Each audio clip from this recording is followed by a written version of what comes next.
bəndə gəlib bax belə bir məqama çatır ki, rızanın astanasında dayananda bilir ki, yüksək bir məqama gəlib çatır ki, bu məqamda nə qorxu var, nə təşviş var, nə narahatlıq var, nə gərginlik var.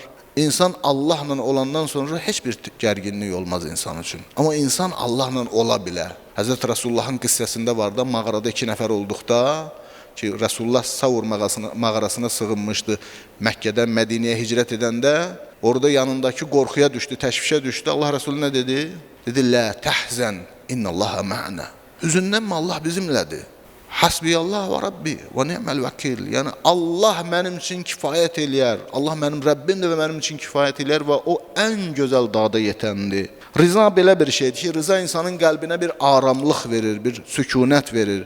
Ona görə rıza məqamı səbr məqamından üstündür. Çünki səbirdə də insan qəbul eləyir, bir işi qəbul eləyir. Amma bəzən görürsən səbirdə bir daxili sıxıntı var, bir istirab var. İnsan səbr eləyir, amma içəridə bir əziyyət çəkir, daxili bir əzab çəkir. Rızada daxili əzab yoxdur. Rızada qəbulluq var və bu qəbulluqda bir şirinlik var. Amma bu o demək deyil ki, sən ağrı və acı hiss etmirsən. Ağrı, acı hiss edirsən, bu normal bir şeydir. Sadəcə olaraq rıza məqamı elə bir məqamdır ki, hiss etdiyin ağrı, acını etiraza çevirmir. Ağrı, acı hiss edirsən, amma etiraz etmirsən, üsyan etmirsən. Məsələ bundadır. Rıza hüzünlənməyi inkar eləmir. Rıza sifəti sadəcə olaraq hüzünün narazıçılığa çevrilməsinin qarşısını alır. İnsan bir həbibini, sevimlisini, əzizini itirəndə acı çəkir, bu normal bir şeydir. Həzrət Rasulullah sallallahu aleyhi və səlləm İbrahim adında bir oğlu oldu, Mariya Qibtiyyə adlı zövcəsindən. 1 yaşının tamamında dünyasını dəyişdi. Allah Resulü Bəqi qəbirstanlığında dəfn etdi onu.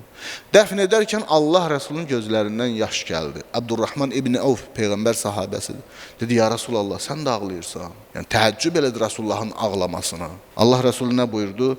Buyurdu, İnnəl əynə lətədmə və innəl qəlbə ləyəhzun. Gözdən yaş axar, qəlb hüzünlənər. Biz Rəbbimizi razı salacaqdan başqa bir şey demərik. Yəni Rəbbimizin rızasından savay heç nə demərik. İnna bi fəraqikə ya İbrahim ləməhzunun. Ey İbrahim, biz səni itirdiyimizə görə, səndən ayrıldığımıza görə hüzünlənirik. Hüznümüz buna görədir. Rizada hüzün var, amma etiraz yoxdur. İçəridə bir üsyan yoxdur. Təbii ki, bu zahiri haldan deyil. İnsanın bir zahiri lisanı var, bir də halın lisanı var. Ola bilər bəzən insan zahiri dili ilə şükr eləyir, Allah həmd eləyir. Amma halının dilinə bax, gör ki, halın da şükr eləyirmi? Halın da Allah'a həmd eləyirmi? Dillə deyirsən ki, Allahımdan razıyam. Qəlb də bu razılıqdadırmı? Yoxsa qəlb üsyan eləyir? O bir məsəl var, deyir, dilin bal satır, üzün sirkə satır.